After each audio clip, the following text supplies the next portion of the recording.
Welcome back. It has been well over into the new year. It has been a couple months since I've personally been on Twitch myself streaming. If y'all missed me, I'm sorry. I don't know what to tell y'all other than I've just been working and living. Life has been kicking ass. And quite honestly, I was just like, you know what? Life isn't gonna wait for me. Why should I wait for life, right? So here I am, back with a new segment. We're calling it Watch Club. Drum roll, please. I don't have a drum roll, but we're gonna act like there's a drum roll. Oh well. We're gonna be doing for the next 14 days, hopefully, one day each week, one of these episodes of Watch Club. And basically what Watch Club is this new segment I wanted to introduce into YouTube and particularly Twitch, where I'm going to be talking about anything that I've particularly watched in the past month or week, or that's come across my feed that I'm currently watching and just want to talk about. I want to give a review on it. I want to just commentate on it. I just basically want to sit here and have that conversation, albeit open-ended because no one's really talking back.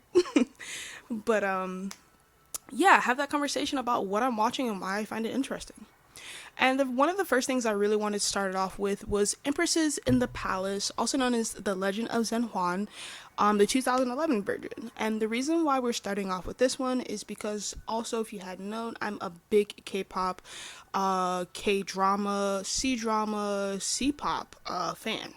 And I had started watching K-drama, C-drama in particular, all the way back, probably about 2009, 2010, at the beginning of my high school career. And I just was like, yo, why haven't I done something on this? Why haven't I, like, outside of talking to friends and family about this, why haven't I, like, actually sitting down and written, like, a script or something to it? I don't know. But I figured, hey, new year, new stream. I wanted to push out some new content, start the fresh off new, and start the year off fresh and new, and push out some like brand new content for you guys. So here we are, and that is the story of why we are here today. I particularly am going to be breaking down all 76 episodes. I'll be doing 4 episodes a day, which will in total give you about 19 days worth of watching. But of course, go at your own pace. This isn't to say you need to go this fast or this slow or any of that, to be honest. I'm personally just doing it this way because I have extra free time on my hands and I wanted to be able to have time to really like get into like visualize what I'm watching, break down what I'm watching, and give like a real detailed review of what I'm watching. You can actually find all the episodes on YouTube. I know there was a Netflix version, unfortunately it's not there, and I know there was, or still is, an Amazon version. However, I've come to my attention that they are shortened. They are not actually, Empresses. I'm not spelling Empresses in a. I'm trying to find it on YouTube for you guys, but yes, it's come to my attention that it was actually shortened and not the full like series, which sucks because shout out to these like costume designers, these like actresses, actors, directors, producers. This production is huge, and I'm pretty sure like the blood, sweat, and tears that went into it like was just the same. Empresses. No, how can I not spell M? Guys, I'm sorry. I'm not spelling B-Champ. Sorry. Empresses. There we go. Empresses in the Palace. Whew. Whew, almost got caught up by Empress. Girl, I was having a hard time. But yes, you can find it on YouTube. All 76 episodes fully translated with English subtitles by the channel of the name LETV or Lee TV official channel. It should be literally the first recommendation when you type in Empresses on the Palace. It'll have all 76 episodes. However, I do want to point out with this upload, some of the translations are a little wonky, and they've taken liberties to change like the names of some of the characters. Like I noticed a lot of the concubines and the consorts of this series have like complete like name changes. Like I believe they're French And we'll pull it up. I'll pull up my script so I can see exactly. But I believe they changed their names to match that of the French translation, but they still mean the same thing. Case in point, one of the consorts is Consort Hua, which is Hua. Hua, yes. They translated it to the French fleur, which still means flower in both languages, but I was just like, well, you're confusing a lot of people, me included. And I was just like, none of these names look like imperial Chinese like title names. So I was confused myself, and I was like, maybe like, the directors or the producers were like, I don't know, just go with it or whatever. But I came to realize it's the people who did the subtitles. But don't freak out. All you have to do is just pull it up on Wikipedia. They have like the full like expansion, like the names, the titles, the ranks, all that for this particular drama. But side note, that is also going to confuse you because when you try and match up names, they don't have the French names there. So you're just going to have the full chat and Chinese names, and you're going to be like, well, who's who? So good luck with that. That being said, I took the liberty of actually matching up the names with the persons so you don't have too much of a like miscommunication. But hey, that's if you watch this video. But moving on, I did in this particular episode, episodes 1 through 4. And we're going to be just going over like my initial thoughts, things that I happen to come across about the show and the episodes in general. And then we'll probably summarize each episode with like a final thought that I had. So moving on, episode 1. Now, my first thoughts about this episode were like the scene and the setting were just amazing. It blew my mind. When I tell you, I was just like, of course, like I am there for the plot. Obviously, I'm there for the drama. That's why I watch this crap.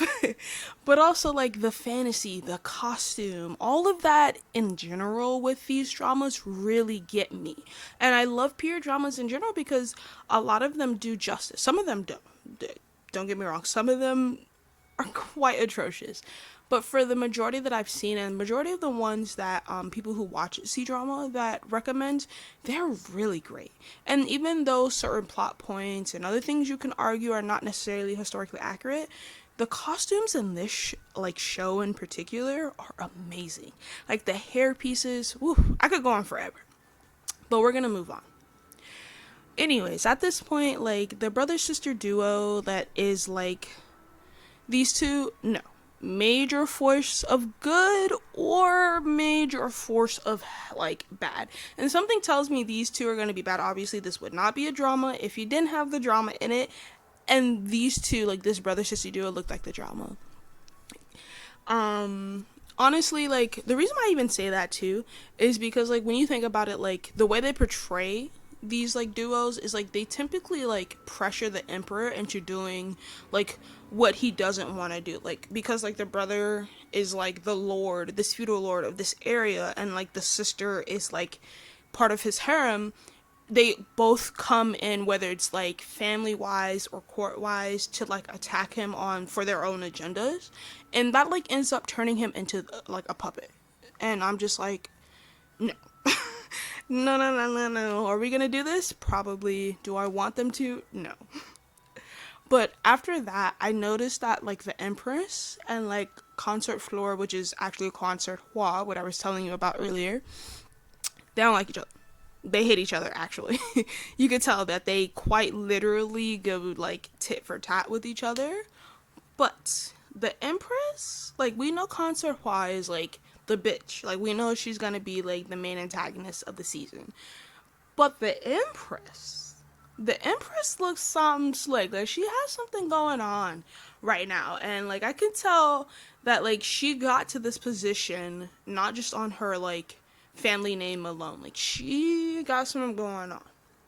And like obviously like the maid dropped like the pastries on purpose and whatever. But the Empress was quick with the rebuff. You know? So at that point, I noticed, like, okay, so the Empress was like, I'm gonna send this little spy to you, which is obvious. But, like, if you've watched C-dramas and you've watched, like C-dramas with historical context like this and costume period dramas, you know, obviously that person is going to go spy. Like, you know, like, the Empress is sending her as, like, this, like, flunky of hers to, like, watch Concertoir or whatever. But also, you know, she's gonna get killed. So, hey, I don't know. Also, these facial expressions, honey. Listen, these women, like these actresses are amazing with these facial expressions. And I have live replay of like what I'm talking about playing back to me on my screen, and I'm just like, yeah, no, this is amazing. This is exactly what I wanted. Ooh, shout out to YouTube. But particularly this Chinese free copyright music that I found on YouTube. It's a playlist of like different types of Asian, particularly Chinese Asian music that is royalty copyright free, that I decided to play in the background while I'm talking about this. I want to keep everything within, like, you know, like the mood. We're keeping the vibe going. We're in imperial China right now, and in particular, I didn't point out, or maybe if you have noticed, this in particular takes place in the Qing dynasty. And the Qing dynasty, if we actually pull up, the Qing dynasty is a Manchu dynasty.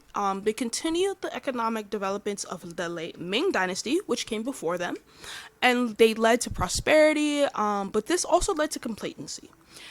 This led to increased dramatic population growth, and in the acclaimed novel Dream of a Red Chamber that was written within the period, strains on the policy and like strains on the populace were like huge, which led to like intensified, like substantial rapid growth of territories, because people were just trying to like grab land, people were trying to like settle down, because obviously when, like, for instance, here in the US, after the wars, we had like a huge period of like prosperity. Everyone just wanted to settle down. Everyone just wanted to sit down, raise their families, and chill the fuck out, which I understand because I'm not down for that shit. I'm not a war fan maiden. Fuck that. However, because of this led to, like I said, complacency within the political rivalry and factions, and its authoritarian structure was subsequently unable to meet the military and cultural change of the expansive West. And what that means is that because the Qing dynasty lasted between the 1644 and 1912, what that means is as the West was continuously like developing, and like, you know, things with like Britain like literally expanding into India and like taking over, you know, China felt this huge pressure to like, whoa, we need to ramp it up, we need to speed it up. And unfortunately, the Qing dynasty could not like compete with that. We won't go into more than that because we're strictly speaking on the Qing dynasty, especially within this drama. But I just wanted to give a little bit of background. Thank you, AsiaForEducators.com. So, .edu, which is a really good resource if you ever wanted to find out more about any of the dynasties. I use it as my, like, I guess top 10 resource to find like information, and I mean like factual information, not just shit I could find on the internet, like things that are actually factually like found and like looked up, and like literally people who are like scholars, I mean, have gone through this information and have compiled this information together. And I use it to like further like understand, one, what's happening in the dramas and have like historical context, but two, like have actual like understanding as to like, okay, for in this in this instance, what is happening with the political like climate. Because, and as we'll talk about later, you'll see how like the harem, which is like the official unofficial name for where the women and the women of the palace live, influence the country, and like how like people in that harem and the decisions in that harem influence the country. But moving on, I don't want to keep you guys like stun locked on that. Moving on. So now we see our main character, our heroine, our hero, our main, Zhen Huan, also Please forgive me if I'm pronouncing these names incorrectly. I'm trying my best to correctly pronounce the names, the Chinese names correctly, but I don't speak Mandarin. And I am actually trying to take classes with YouTube. Once again, this is the easiest source. And unfortunately, that doesn't afford me like the opportunity to speak with people who speak like actual Mandarin, whether traditional or simplified. So if I'm pronouncing these names wrong, I apologize. Feel free to correct me. It is not like, I'm not taking it personally because, hey, I feel some type of way if you don't pronounce my name right. But anyways, we're seeing our main protagonist, Zhen Huan, in her temple, and she's just praying to Buddha to please do not select me. And also same, because fuck a fake ass arranged ass marriage. Like, no. Like, I know this is a drama and like obviously she gets selected for the marriage, but I'll be damned if I wasn't watching this and I was like, no, no, no, no, no, no, no, no, no way. I can't do it. I can't do it. It was just crazy, quite honestly crazy. I just realized I didn't have my desktop audio on, so I've been talking, but you guys haven't been hearing the music.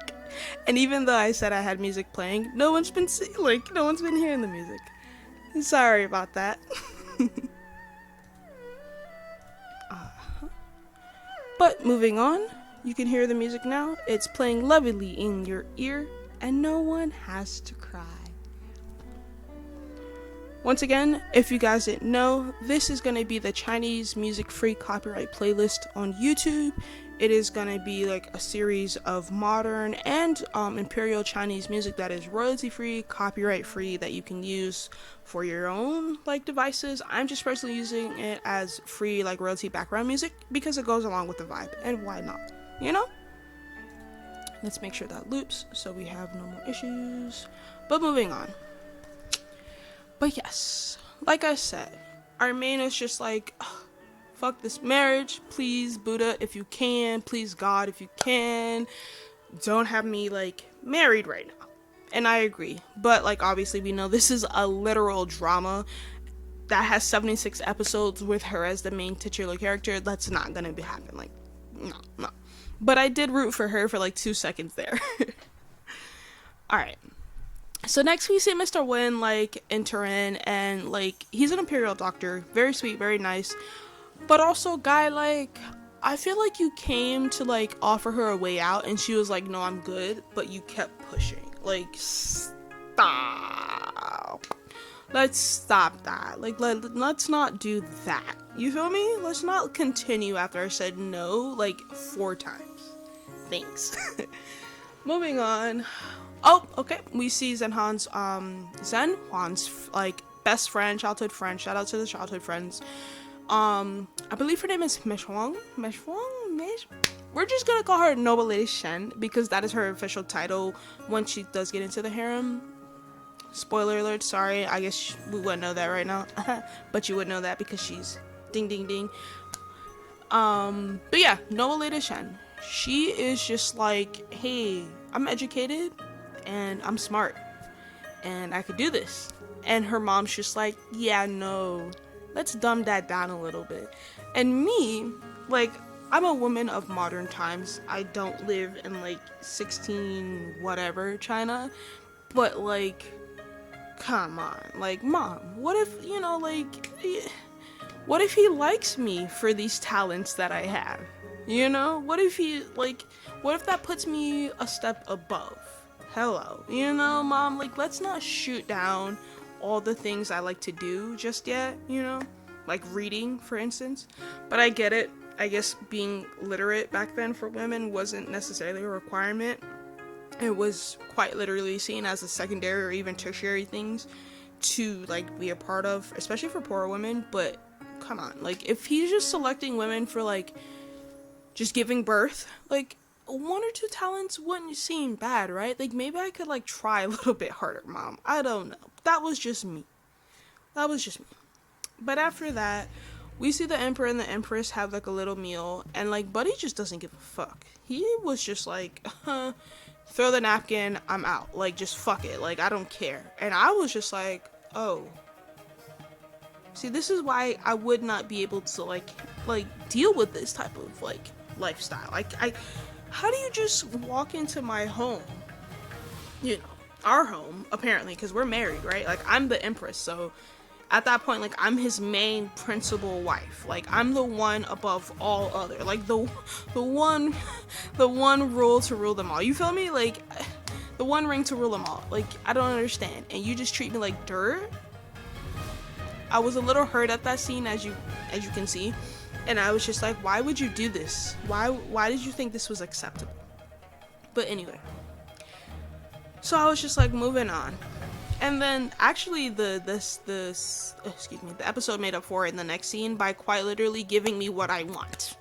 Costume, giving me hair, giving me jewelry, like giving me every single like itty bitty piece of like detail that I specifically want. And like, I don't have a, that's the game. Nope.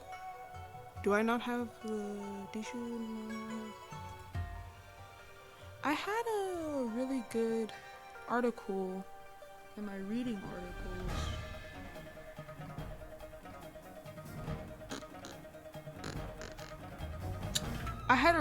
There it is. Haha.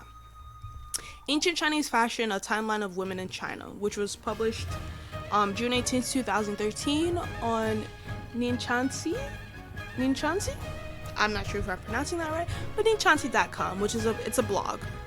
They, lovely peoples, happen to publish this really cool fashion timeline of Chinese clothing, and I'm bringing this up, and I'm like quite literally wanting to, if you guys can see it, have this? I don't know if you guys can see it. Am I tripping? Let's see.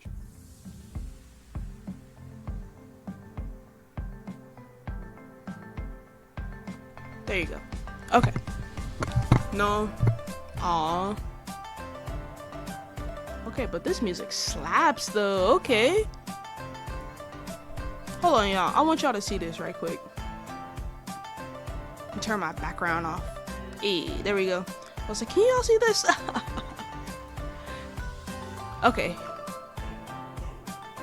No, that's the game I want to play later. Here it is. This is the blog I was telling you, the Ninchansi blog. Tips and tricks to help you learn Chinese. But I particularly found this blog entry about ancient Chinese fashion, a timeline of women in China, and I loved it. It gave a perfect description of what like Manchurian women would have worn in the Qing dynasty when they reigned between 1644 and 1911.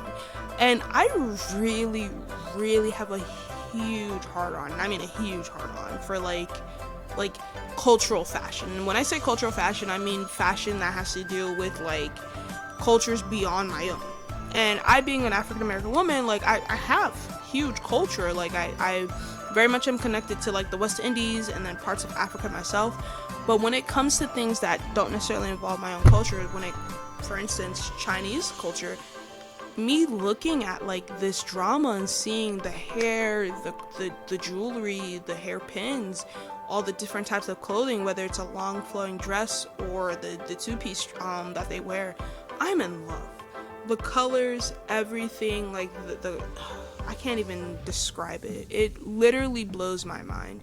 And it's also one of the reasons why in particular I pay attention to period dramas, because I know there's like this huge thing with like production companies. They have like huge warehouses that they'll store most of these types of costumes, but very few of these production companies actually take the time to accurately like pull out certain things for the dynasties. You know what I'm saying?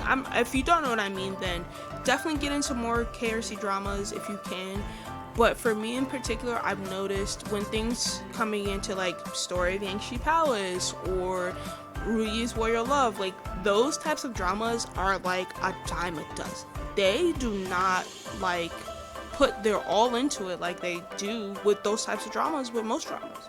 And I'm very much lucky to have been a part of like watching this and like looking at all the different like patterns, colors, like intricacies that was put into these costumes. And I know I'm rambling, and it's fine because you're watching this for me to ramble, lol.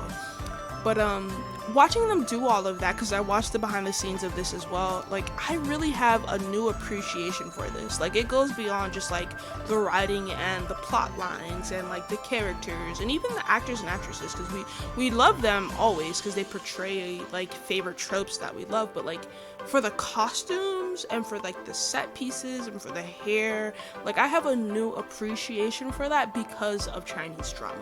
And I just wanted to give a huge shout out to the studio. I need to find their names, and I will find their names, and I'll add it in for my YouTube video. But until I do, I want to give a huge shout out to this particular like drama and their production company, because they did an amazing job. Like this part of like Chinese dramas like always get me, like no matter what, especially period dramas, they always get me. Like the intricate layers, the patterns, like oof, I'm done. I could continue, but I'm done. All right. Honestly, cue the Bad Girls Club theme song, because Mean Girl #1 has entered and is about to literally ruin everyone's day. Like, she is just mad that Ling Rong like poured hot tea over her, I guess, or accidentally. It wasn't even poured hot tea. She accidentally spilled hot tea on her dress, and it was just like, oh, okay. I mean, I guess like now I have to ruin everyone's day because you want to be a fucking accidental like klutz. And it was like, well, it's not her fault she's nervous. Everyone's about to be chosen as a potential wife right now. And you can clearly see she's very meek, she's very shy. She doesn't like immediately stand up for herself, and I'm just like, okay, so we see the easy target for the first half of the series. Like, once again, if you watch these dramas, if you've seen these types of dramas, you know these plot lines, you know what's about to happen, and she's very much the easy target. Fortunately for us and for our main, Zhen Huan comes in and she like literally saves the day. Like logic prevails. Instead of just standing there idly by and doing nothing, which pretty much 70% of the cast is doing, she comes in and saves the day.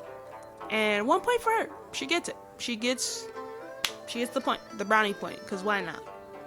But after that, that's pretty much all I like could sum up for episode 1. My final thoughts was just, you know, this is just getting started. Literally the first 45 minutes of the series, not much other than the introduction of characters or like main characters and even some antagonists at this point. And just like a basic overview of what's happening. We know that these women, or these girls really, because they are girls, let's be honest, are getting married into this like royal family. Some of them are excited, some of them are not. There's huge expectations for them on either side of the field. And then, you know, unfortunately, we even have some women that are, or girls that are just like, you know, I'm queen bitch in charge and I don't care how you feel. And you know, hey, those particular girls don't last long. You know, they really don't last long in these dramas. Like, they're queen bitch for like the first 2 episodes, and then boom, queen bitcher. You know, like the head bitch comes in and is like, let me knock you down a peg or 2. But yeah, we are going to be talking about episode 2. And if you haven't already known, we are going to be watching the playlist on the or LETV, which is on YouTube. And we're going to be doing all 76 episodes, 4 episodes a day, which will include 19 days of watching. So, once again, I have the replay in front of me. And it's funny because in the script, what I wrote definitely matches what is happening in the scene. Like, the Empress, or I will say the Empress Dowager, because she's not the Empress. The Empress Dowager was like, no. And the Emperor was like, but I like her, right? And she still was just like, no. And I really want to talk about like how, like it seems like the Empress Dowager kind of has like a little bit of sway right now. And she would be considered like the head female of the harem, even though she's not actively a participant of his harem. she's the eldermost female in the palace right now. So majority of the decisions that can't be done, or like the empress can't handle or doesn't want to handle, you know, in some cases, will go through the dowager, which is why she's able to make these decisions on like the emperor's behalf and tell him, well, actually, no, you got to do this and whatever. And I'm pretty sure that will come back to bite her in the ass eventually. You know, people don't like being controlled, especially your kids. And as a, you know, the firstborn, after my mom decided to have other kids, I was like, listen, Mom, I love you, but you need to deal with them. I'm an adult. And I definitely wasn't an adult at the time, but I felt like I was. And I'm sensing a little bit of that. Obviously, this guy looks like he's like 30. The emperor looks like he's like 30 years old. And that's not necessarily the case. But it's a little bit of rebelliousness against his mom, in which, like, I want to do this. And she's like, but this is better for you type thing. So, yeah. But, see, this is what I was talking about with the queen. Okay? With this fucking... The queen is a shark. Okay, the queen is a shark. We need to watch out for S1.E1 because she's a noticeable shark. But the queen, that's a op. That's what she is. The queen is a op. There you go. And I don't know why I don't like her, but I don't like her. See, and this is what like caught me off guard watching like K-dramas, C-dramas. When like the person that is married into the royal family now has a newer status, like their family has to like address them that way. They're like, yeah, you're my daughter, but like because you're also a royal daughter of His Majesty, Her Majesty, like you're above my station. And even as a modern woman watching that now, and as a child watching that way back when I've watched C and K dramas, I was just always like, that is such a, I don't know, that's such a, I wouldn't say weird, because it's not weird to me because I understand what's happening, but it's almost like, you know, like such a awkward imbalance, you know, because as your parent, I've taken care of you all your life, and because you happen to marry into like, you know, the next station up or the next status up, you know, it's almost like you're better than me, and I have to bow down to your betterness. And I don't think, you know, the family sees it as like you happen to be better than me. They see it as you are better than me. I, you know, watching this from the inside out, I was just like, that's so awkward to me. That's my child, that's my baby, you know, that's my daughter, you know, she's never gonna, like, yes, she's a princess, but she's like my princess, and she'll never be like the state or like the country princess. She's my daughter first and foremost in my mind, always. And I get filial piety, and I get, you know, bowing to your parents as a, you know, and to your betters as a form of respect in this time. But I also, you know, I also feel like at this point, you know, I've raised you for how many years, like, because I think she was 17 when she went to the selection. You know, you're my child, you're my baby, you know, and it's fine. Come on in, I'm here, you know. But moving on.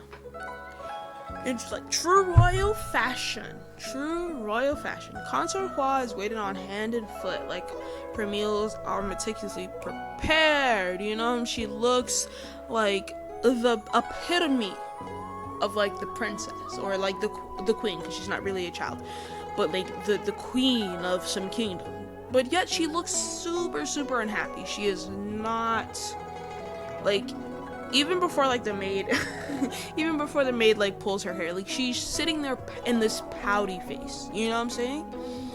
And she looks like she just wished she could be anywhere else. And it's funny to me, as someone who's, you know, has the, you know, is in the lap of luxury and has like everything she could ever wish for, she is still just as unhappy as the poorest, or as what you would assume as the poorest person on this planet. And it does go to show, you know, the ones that don't have it all are not necessarily, or excuse me, the ones that have it all aren't necessarily the happiest, you know? With all this luxury and all this abundance surrounding her, she still finds fault in everything. Oh my god, she just killed her maid. She just suicided her maid like that. Damn.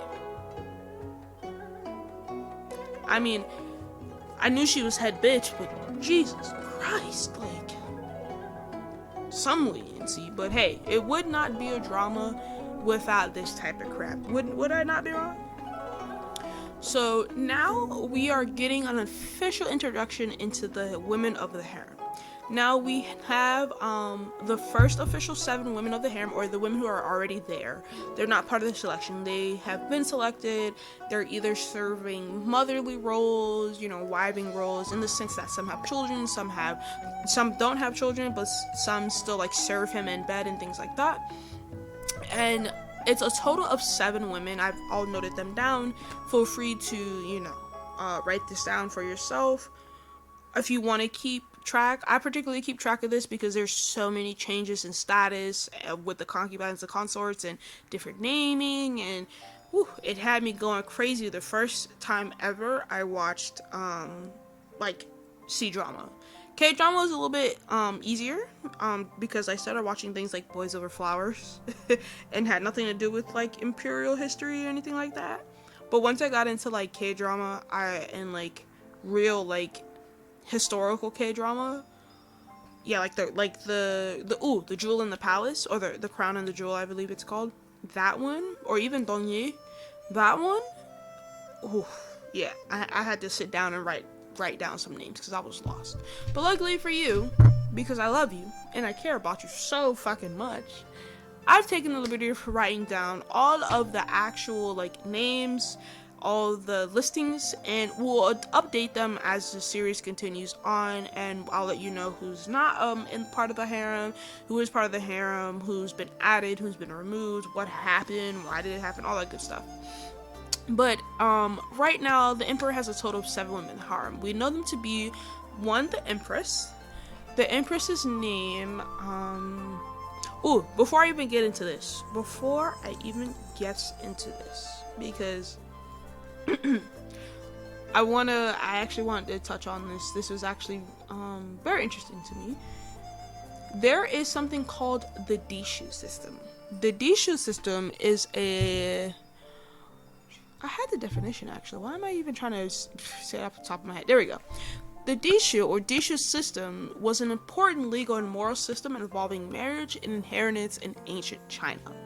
We'll see that this is what these period dramas typically follow. In pre-modern eras, upperclassmen in ancient China, Korea, and Japan often had more than one spouse to ensure the birth of a male heir to the assets of the titles. This is also true, and this is me speaking, this is a Wikipedia article. This is also true for imperial China, or very, very early China, Japan, and Korea, which is what we're talking about when we say like multiple wives or consorts or concubines when we're speaking with these K-dramas and C-dramas. And I just wanted to bring that up for like reference in case you guys are ever wanting to look up. It is called the Dishu, which is DISHU system, and it's a Wikipedia article I found. Now, in particular, the Dishu system for the Qing dynasty was one of the most simplest systems in Chinese history. Officially, there were 8 classes. The first one being the Empress, which we know to be named aptly Wang He, which is I believe it's called the pinyin, or the actual like translation of her like name.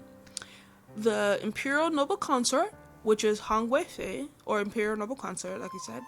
Noble Consorts, which are Guifei. Consorts, which are Fei. Imperial Consorts, which are Pin.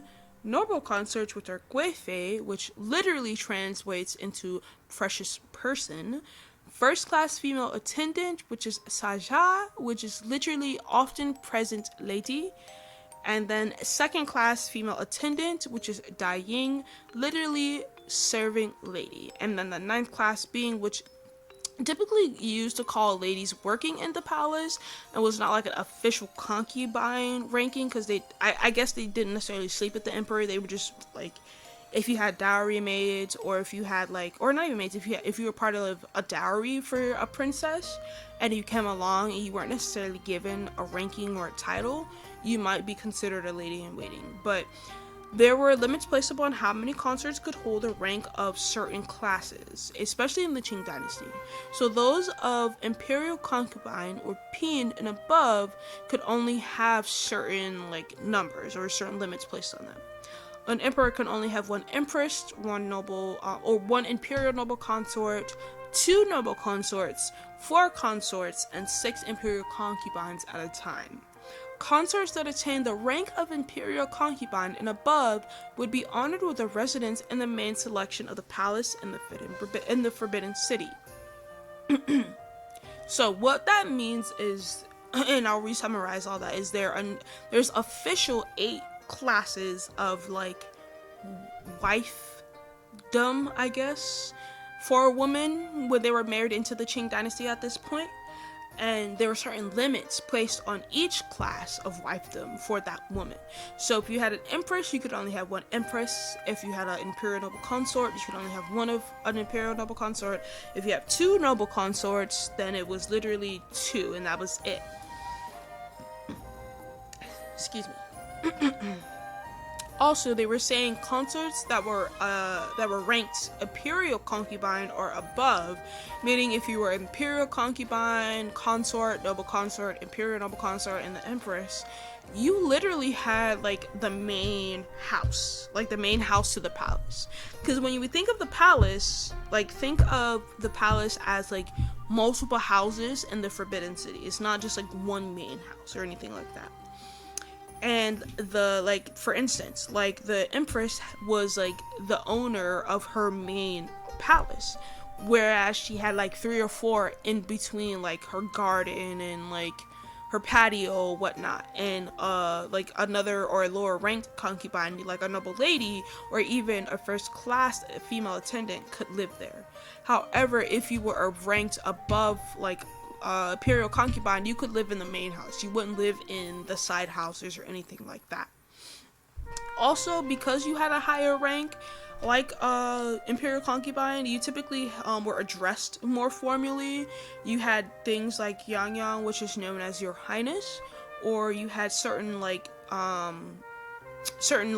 courtesy names appointed to you because you were a higher rank, and it was expected that anyone below you use self-depreciating titles when addressing you.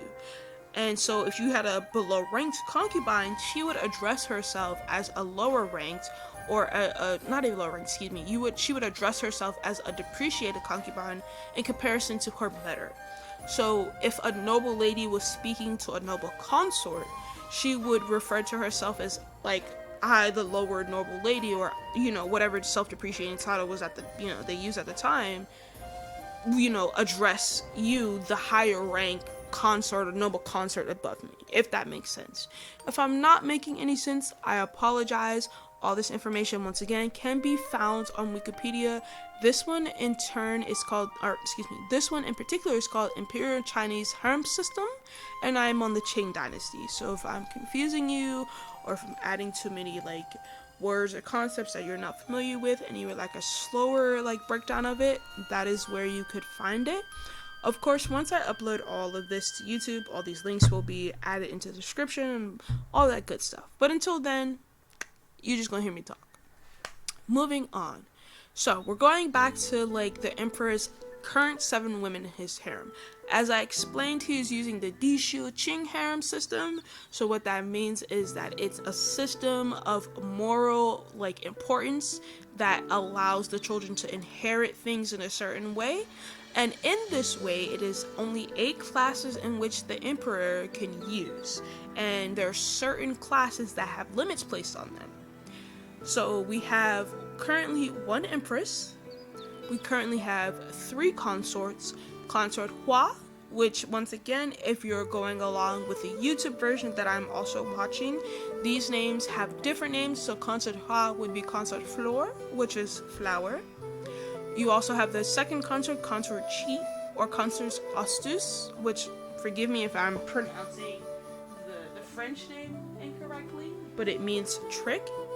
You also have Consort Duan, which in the subtitle it's Consort Honnête, which means honest, if I'm correct.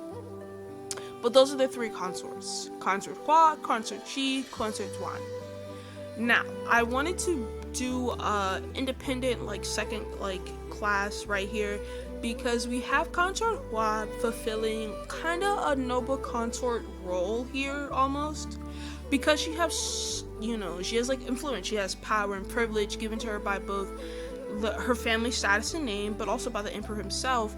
She's able to actually manage the harem alongside of the empress, and traditionally that would be given to a noble consort, or a noble imperial consort, excuse me. So even though Consort Hua does not have that title, she is considered that particular rank, even though she doesn't have that title. She has that influence, if you will. Moving on, we have one noble lady Sao. We also have two concubines, concubine estime, which is also known as valued or appreciated in French when she translated to English. And then we have concubine beauty, which is obviously beauty. We have one attendant, her name is Attendant Joy, or also known as Joy Delight. And that's pretty much who we have for the initial 7 women of the emperor's harem. And can I say, these bitches are catty, okay? These women hate each other. Obviously there's some alliances amongst each other, but even amongst those alliances, it seems like these women genuinely just want to nitpick and find fault in each other. And I'm just like, these catty bitches. You're giving women a bad name right now. Come on, we could do better. And see, and this is what I mean by alliances. Did you like the taste of her boot? Did you like the taste of it in your mouth, my love? Because literally all you were doing was sucking up to her. And I get it. They have to find some type of survival, whether it's dependent on a child, because if you did have a child with the emperor, you were seen as more valuable. But if you didn't, you had to find some type of alliance within the most powerful of the harem. But jeez, come on, have some self-respect, no? Am I asking for too much? Jeez. And quite literally, there's not, okay, well, let me backtrack. There's not much known about actual imperial harem life. A lot of this information is either fictitious in terms of the producers and writers making it up, or just over time. A lot of the initial information was not released, or it has never been released. A lot of it has been censored or erased and lost to time, especially with the Qing dynasty. So we don't know what these women actually went through and dealt with, particularly with their daily lives. So a lot of this is fictitious. A lot of this is very much thought up in a writer's room. That being said, we can imagine, based on current politic climate and how humans behave today, what might have happened, and that's where we land where we are now, because quite literally Papa was a rolling stone, okay, because the Empress is talking about how can you compare to the previous emperor's 14 kids, and oh my god, 14 kids. Can you imagine that? 14 children. Okay? And obviously it's different because he's quite literally, the emperor of a country. But if you were to think about it, a man with 14 wives and then in turn 14 children with each of those wives is a lot of children, okay? Papa was really going around fucking, okay? Papa was laying his seed. And obviously, let's think about way back when they had to ensure, the succession of their line. They had to deal with disease and early deaths, and not many of these women, made it through childbirth, unfortunately. So the practice of having multiple wives, while on one hand was very much needed, also 14 children is a lot, and it was very much taken advantage of. These women ranked into these ranks, I'm pretty sure suffered. I'm thinking about it now. I'm pretty sure these women suffered at some point. And though the drama does, portray like a dramatized, fictitious portrayal, I'm pretty sure some of it is true to a certain extent. And we can only imagine, women of the modern era, you know, dealing with one or two baby mamas is enough, but imagine 14. And then you're all legally, under the law and, religion married to those women, and then you all have a responsibility to those children. That is crazy to me. And I was just shaking my head. I had to pause, and I was like, 14 kids is a lot, and it puts into perspective how different, that's what I like to say. This really put in perspective how different, imperial life was like back then. But moving on, I don't want to, I don't want to linger on this. Water break. Since we have the first initial 7, I also added the next initial 8. We have an addition of 8 new girls into the harem, who we know to be 2 companions, Companion An and Companion Yu, 3 noble ladies, Noble Lady Shen, who I talked about earlier, Noble Lady Fuka, Noble Lady Fuja, Noble Lady Borjinjin, and then we have 3 attendants, who we happen to know, our favorite and our main, our attendant Juan. And then, of course, if you're watching this with the LETV or the LETV on YouTube, her name is Souris, which is a French name once again. But we have her as attendant Juan in the official translation. We also have attendant Xia, which, bully number fucking 1. I'm done with her, thank you. And then we have attendant Chen. We also happen to have 1 escort, but we'll talk about her a little bit later. She has not been officially introduced yet. And this is why we call this drama, because these bitches are about to start some drama. I'm looking at the replay and I didn't even have 5 minutes before these girls started fighting each other. I need another water break because I can't. With stuff like this really lets me know how fictitious this is, because I don't think this is how it would have went down. Well, you know what? Lies.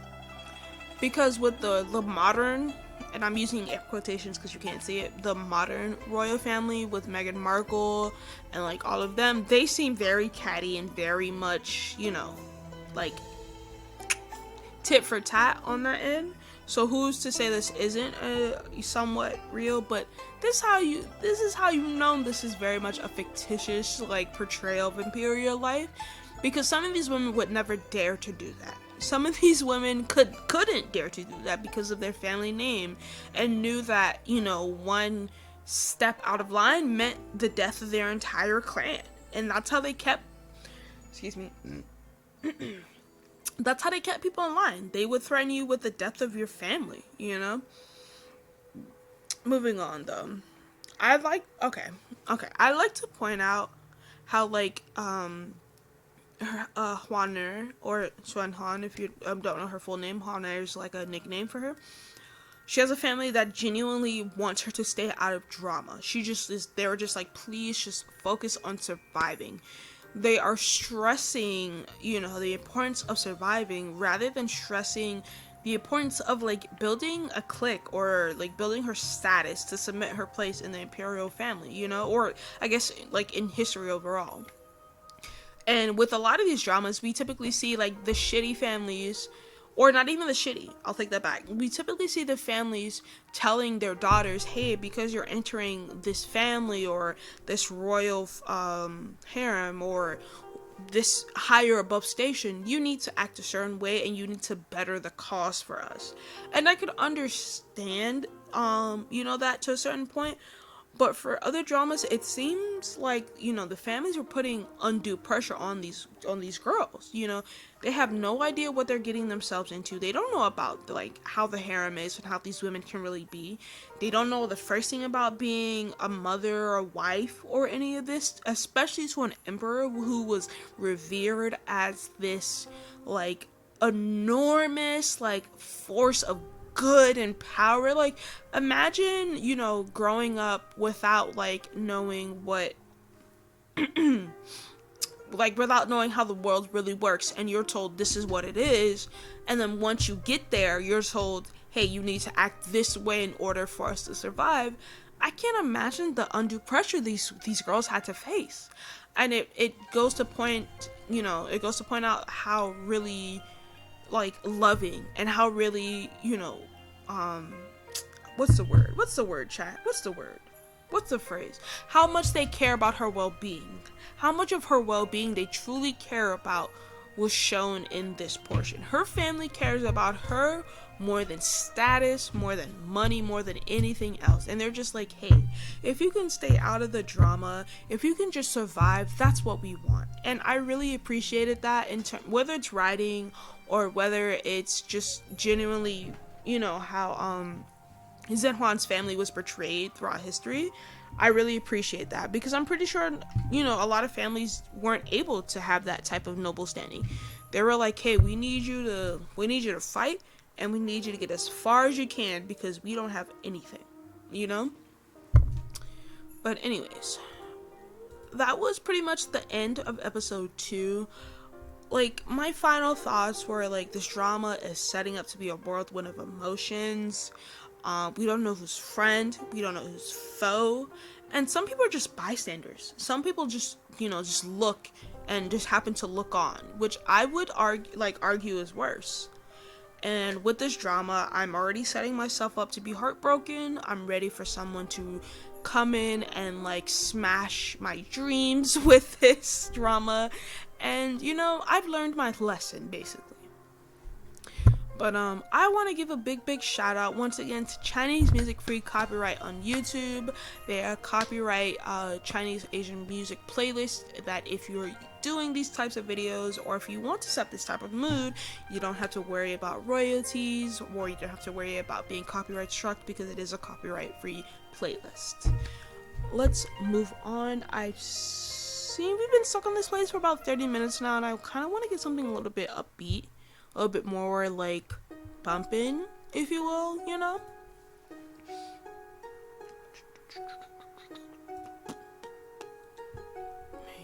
That sounds like what I'm going for.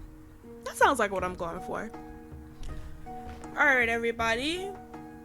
We're doing episode 3 of Watch Club. Welcome. Excuse me. We're doing episode 1 of Watch Club, episode 3 of Empresses in the Palace, The Legend of Zhen Huan, the 2011 series. This series is 76 episodes long. In total, I'll be doing 4 episodes a day, giving me 19 days of watching. We are following along with the LETV version on YouTube, so feel free to look into that if you'd like. If not, I'm aware that there are versions on Netflix and YouTube and also Amazon that will help you, though they are a little bit cut out compared to the version that we are using. Now, I've noticed that Companion Autumn is a little bit more like preoccupied with how like her hair seemed, or like how her like the ornaments in her hair seemed, whereas like Attendant Wan was just more like apprehensive in general. And I don't know if that's to highlight like their different personalities, or just to give us a little bit of a glimpse to come of what they'll be like, but it is interesting to know. So now I notice that, Lady Shin seems to fit in right away. Almost, like immediately, like putting a hand in a glove type situation. She knew what to do, she knew how to act, she knew what to say, she knew how to literally project herself in these situations. And I'm wondering if that's a result of her upbringing, in the same way that, Attendant Wan's parents cautioned her. Or is it just her in general noting that, hey, I need to act this way and pretend to be this way for now because I'm at a lower rank, And I just, I like that little tidbit of them. She quite literally pays off the eunuchs and the maids of her, like, palace, and literally on her way to her palace, too. But also, Mr. Kang for Attendant Wan in her palace? There's no amount of paying off, okay? I don't trust that guy for shit. I don't know why, but I don't. And I don't trust him because he seems greedy in the sense that he'll take whatever he can get, whether it's from us, whether it's from attendant one, whether it's from companion noble ladies. Like, this guy will literally, like, take any type of payoff, and I don't trust him for it, unfortunately. So it seems as if Companion An is allowing, like, everyone to, like, bully her. Like, she seems like writers are making her seem very meek and submissive in a way. But if there's one thing I know, is that that type of character typically can go like one or two ways, and I've seen this like happen almost like clockwork in these dramas. And I wonder if they'll go like a different route with her, because I could be wrong. Like, I am doing these predictions as I'm watching the shows and these flashbacks, or I wouldn't say flashbacks, reels of the shows, and I'm really thinking to myself, like, she could either be like cruel and like backstab I can't even talk, backstab those around her, like, in order to climb the social ladder and get where she wants to, or two, you know, hopefully two, this is my prediction, particularly because it seems like these women are very like really good friends. She'll like eventually rise above this. She'll come, you know, to like ahead with this meekness of hers, and realize, like, I need to protect myself to survive in this environment. I need to really get myself into a position where no one can touch me, and look, obviously if I am touched, I can go ahead and like defend myself. Like, we get it, Nobility Shin compared to Attendant Wan and Companion An has the highest rank, but she will not be there to like save her friends if necessary. And I'm really hoping that Companion An, you know, creates this armor for herself, if you will. And the reason why I even bring this up, I remember watching Rui's Royal Love, and Rui's best friend, I can't remember her name at the moment, I'll find it if I have to. Rui's friend reminded me of Companion An, of this meekness and of this shyness. And you know, in that particular drama, Rui's friend only got picked simply because, you know, the emperor happened to notice her beauty and was just like, fuck it, one night. But, you know, after that was like, oh, I have so many other beautiful women, who is she, you know? And that really affected her personality. So I'm thinking that's where they're gonna go with this plot line. I'm not sure. Just because, like, with that plot line, she typically, like, you know, became a better person. She did things the right way. She wasn't a betrayer. However, you know, this series could go the other way. Hey, Companion An could be the betrayer. She might not rise above her meek station. She might allow that to, you know, like, swallow her in like such an envious way that she becomes an enemy for Hanwha. And I don't want that to happen, but who knows? Oh my god, this little girl is 14 years old. 14 years old. Oh my fucking god. Listen. I know this was a different time. I understand this is like 1644 and 14 years old meant something different. But oh my god, this little girl. Like, come on, bro. Like, she's so young and impressionable, and I feel like this is the child, like, this, excuse me, the child. This is the girl they're gonna use to like go against our main right now, because she's so young and like you could tell her anything and she'll do anything because she was just taken from her family. Like, at 14 years old, I can only imagine what I would be like without my mom, let alone told to live in this like mansion with like 15 other girls and told I'm this guy's like 14th husband, you know, or 14th wife, you know. Like, I don't know what the fuck I would do at that point. But moving on, moving on. Consort Hua, oh my gosh, she has to have like a straight hard on for flexing power. Like, she must love that shit. Like, that must be her thing, her shtick, if you will. word break, if you will. But yeah, like, she clearly has this thing for, like, showing people she's, like, head bitch in charge, because she just beat this girl's legs, like, to death. Like, she just told this girl, like, I'm gonna beat your legs so bloody that it, like, adds color to the trees of this fucking tree. And I'm just like, okay, so she really is evil. Okay. I was worried about the Empress, but I need to be worried about this fucking lady, because this lady's crazy. Like, oh, it's whatever, honestly. I'm not tripping over it, because I'm pretty sure she gets her due, and, like, this girl deserved it. This girl was talking so much shit, and she thought she was the shit with Companion on, and hey, karma is a bitch, and guess what? Now your legs are about to be, like, broken bloody.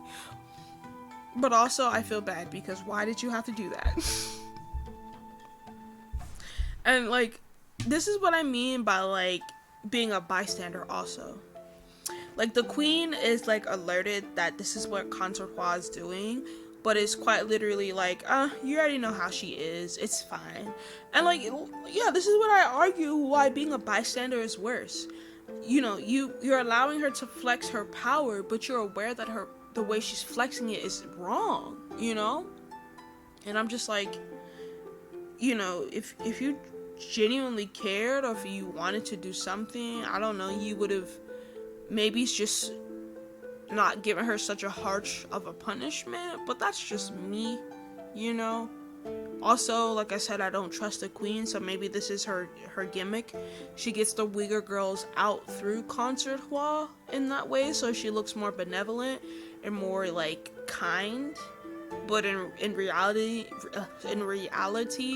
she's aware that if Consort Hua deals with them, you know, she doesn't have to get her fingers dirty, and is less, like, likely to be, like, blamed.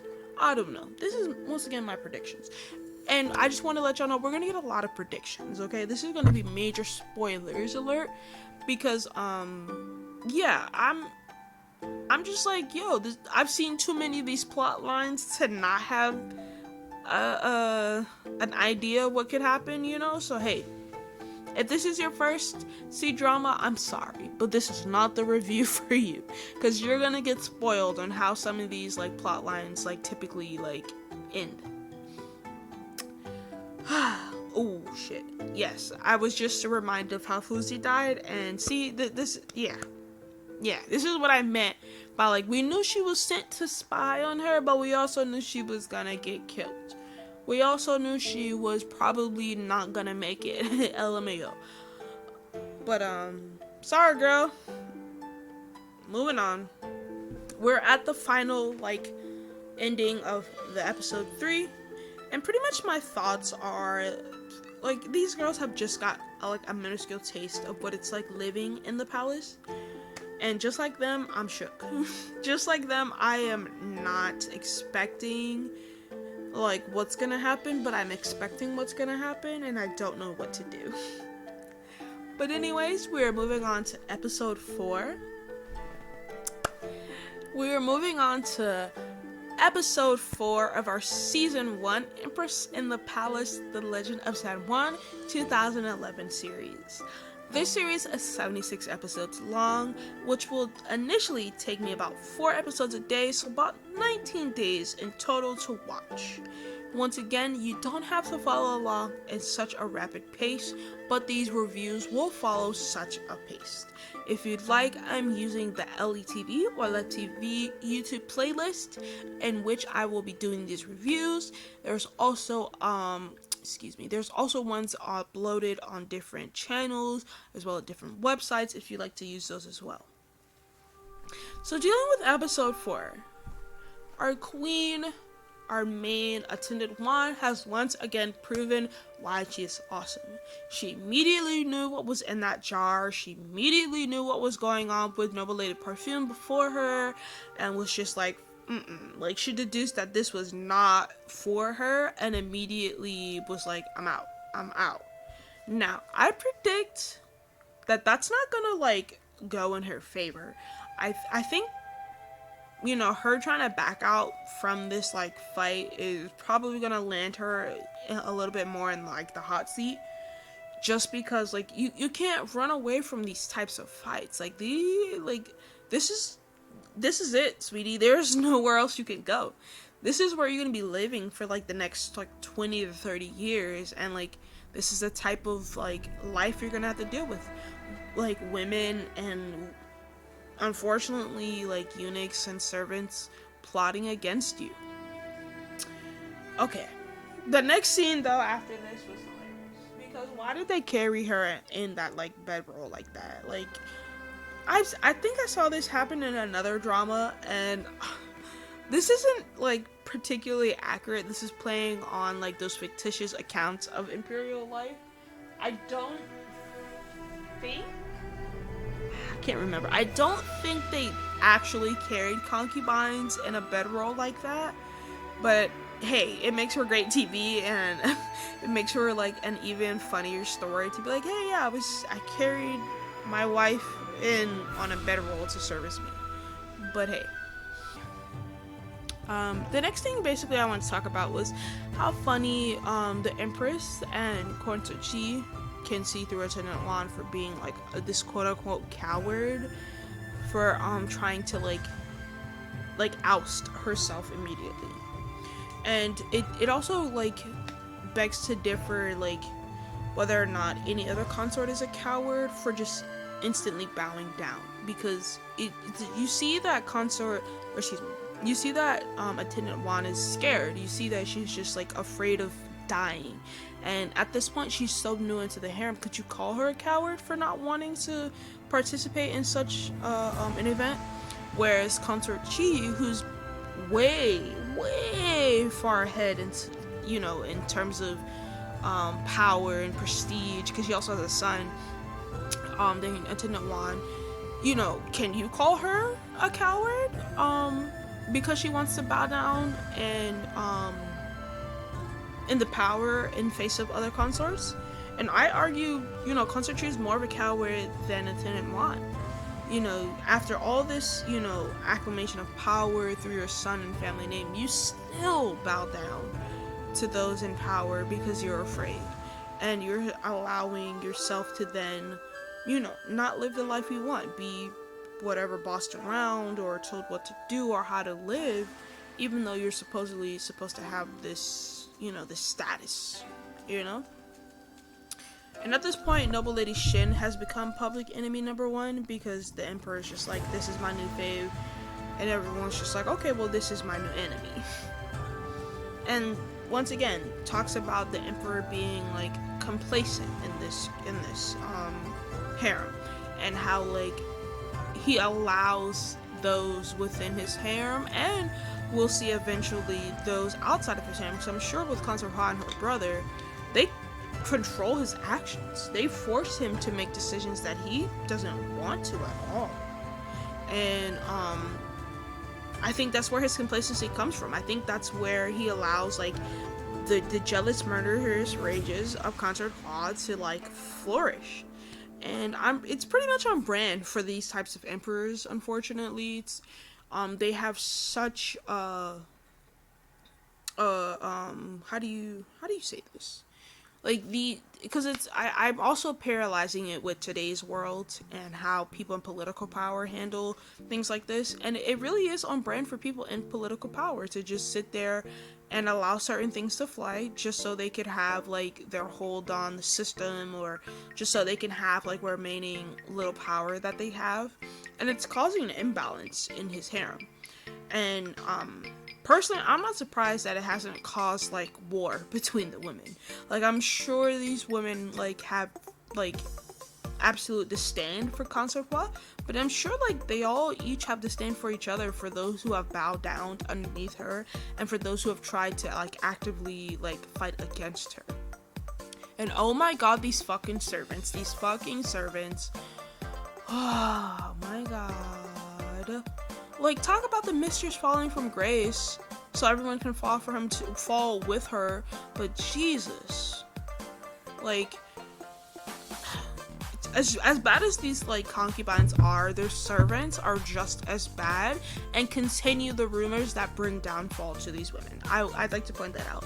You will see in these, especially in historical and like period dramas, these servants, maids, and eunuchs will literally be the downfall of their masters and mistresses. It will be the downfall of them.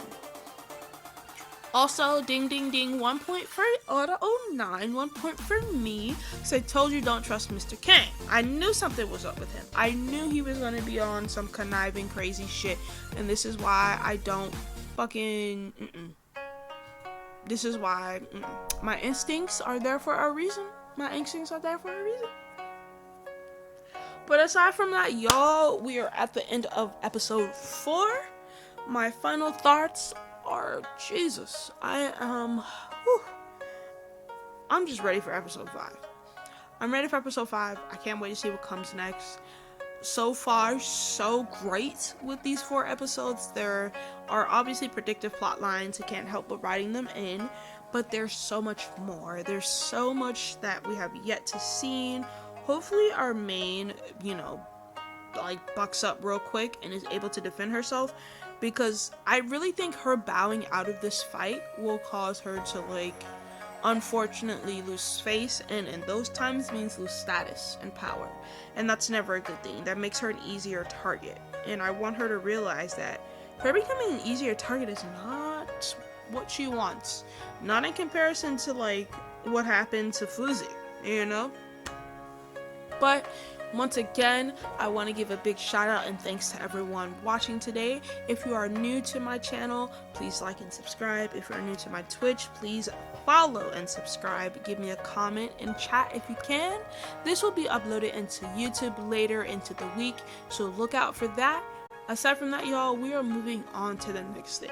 I am done with my 4 episode review, and I'm pretty sure y'all are done with me talking